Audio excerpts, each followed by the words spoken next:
François Crochet, je suis vigneron dans le village de Buet, dans l'appellation Sancerre. On produit des vins blancs, rouges, rosés, à partir du Sauvignon pour le blanc et le Pinot Noir pour le rouge et le rosé. Et on travaille sur une exploitation de 12 hectares, c'est une exploitation familiale. J'ai repris de mes parents, on a repris une partie des vignes de mon épouse. Et on est en bio et en biodynamie depuis 2016 pour le bio et 2019 pour la biodynamie. Depuis tout petit, j'ai suivi mon père, mon grand-père. J'ai eu la chance de connaître un petit peu mon grand-père. J'ai toujours été dehors, à les suivre dans les vignes, à la cave.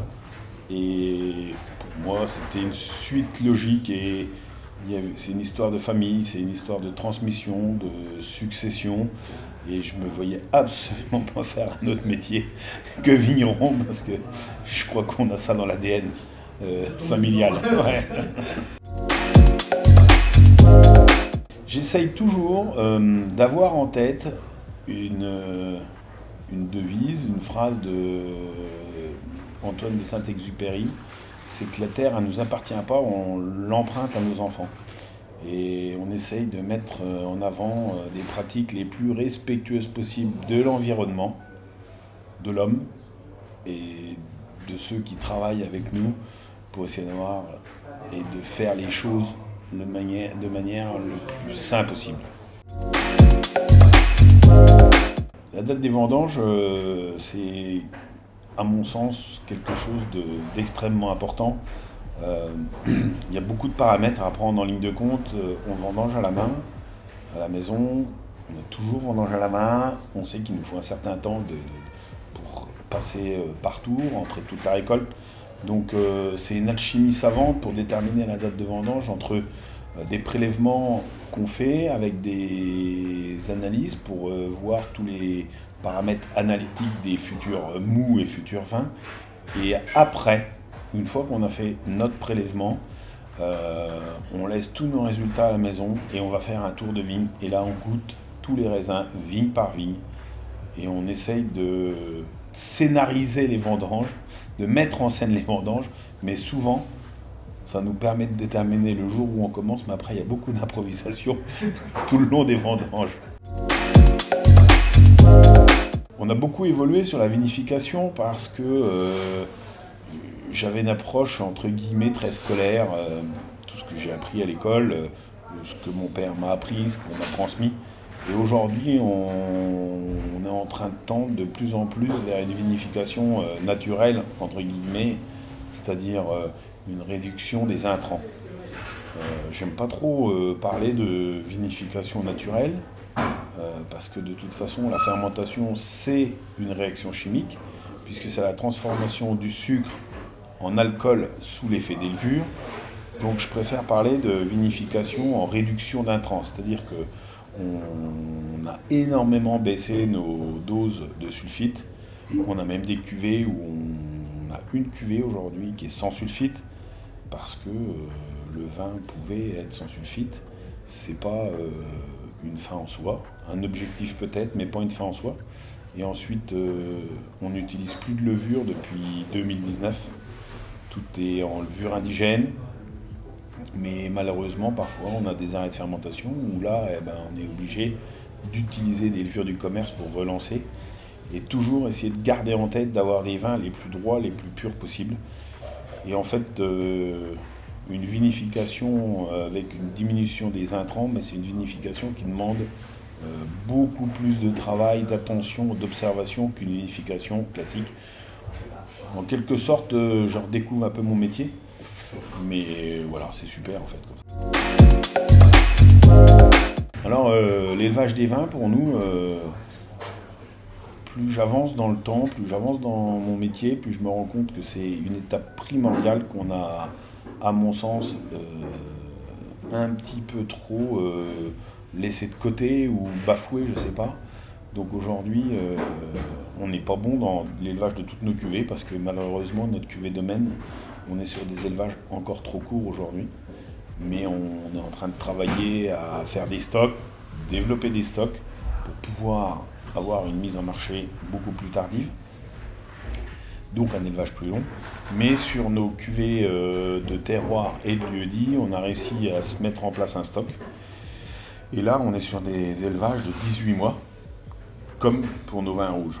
Et pour moi, c'est vraiment des choses qui sont essentielles de laisser le temps au temps. C'est une question très simple et très compliquée à la fois.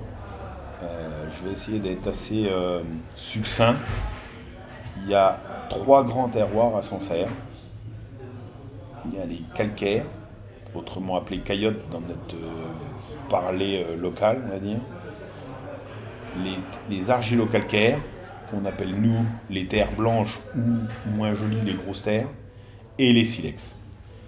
Alors quand on a posé cette base-là, je vais laisser à chacun d'aller creuser davantage, parce qu'après on a des sols, des sous-sols, et en fait c'est ça qui fait la magie de Sancerre, c'est que pour un même sol, on a souvent des sous-sols différents, ce qui donne une multitude de terroirs et de combinaisons de terroirs possibles. En fait, il y a longtemps, et quand on boit du vin, en fait, c'est surtout pour avoir de l'émotion. Et je me rappelle plus facilement des bouteilles qui m'ont pas provoqué d'émotion que celles qui m'en ont provoqué. Non, j'ai souvenir, mais c'est pas la première grande bouteille, mais une des grandes bouteilles que j'ai bu. J'ai souvenir d'un grand Bourgogne, un grand Pinot Noir. On a la chance de faire le même cépage. Ça donne des points de repère, voilà. Et en blanc,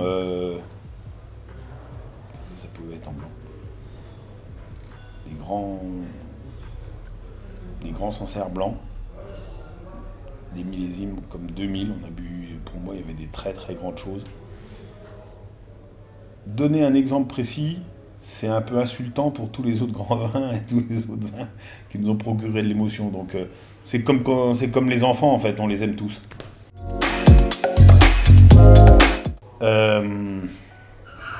Je sais pas parce que j'ai jamais eu la gueule de bois. Du champagne, ou alors si on veut être un peu chauvin, le Sancerre blanc, la cuvée Les Amoureuses. Oula, je m'en rappelle plus parce qu'en fait mon père m'a tout le temps dit que ma première cuite, je devais avoir 2 ou 3 ans, j'étais avec lui à la cave pendant la période des vinifications. Il y avait du vin dans un baquet de 100 litres et j'avais le nez juste au-dessus. J'ai tourné tout autour et apparemment quand je suis remonté à la maison, je me roulais partout par terre. Et donc c'était certainement ma première cuite sans avoir ingurgité une goutte de vin. Pareil, hein. Il y en a plein. Il y en a plein. On a la chance de faire un métier qui est fait de rencontres. Forcément, tous ceux que j'ai pu rencontrer, où j'ai pu travailler avec eux, m'ont tous marqué. Je pense à Bruno Clerc pour un des premiers stages que j'avais fait en Bourgogne. Après, il y a eu Vincent Pinard à Buée, où j'ai travaillé avec lui. Mais mon père aussi m'a marqué dans sa façon de faire, dans son exigence du travail bien fait. Il y en a beaucoup. Puis j'ai envie de dire c'est tous les bons vignons, ça doit être des exemples. La colère. Je me mets très facilement en colère, mais bon, d'un autre côté, je me décolère aussi facilement que je me suis mis en colère. Mais oui, mais je suis très colérique, oui, je peux. En cas de fin du monde, faut essayer d'en boire un maximum. Parce que si c'est vraiment la fin du monde, ça ferait chier, quoi. Faut essayer de toutes les boire. On a déjà eu des occasions de boire des coups avec des sportifs. Je pense à un là, qui est un gars super sympa, avec qui j'ai eu la chance de boire des coups. Éric Carrière. Et puis après, par rapport au rugby, peut-être, je sais pas. Un gars comme j'ai jamais rencontré, mais j'aurais bien envie de boire un coup avec lui, c'est William Servat. La Nouvelle-Zélande, pour la diversité des paysages en très peu de kilomètres.